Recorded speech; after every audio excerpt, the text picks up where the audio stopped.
大家好，我現居香港，有50年的工藝品維修經驗。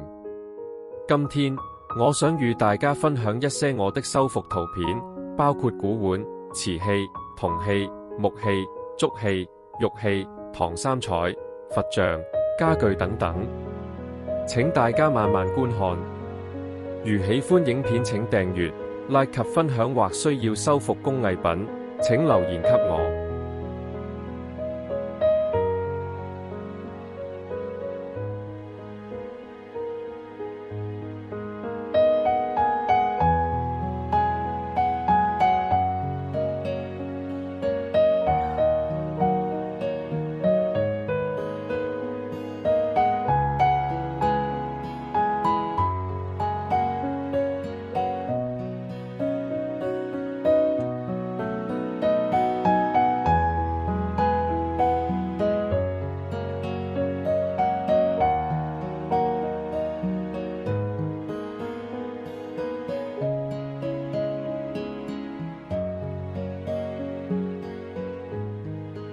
謝謝觀看，請訂閱、分享、點讚。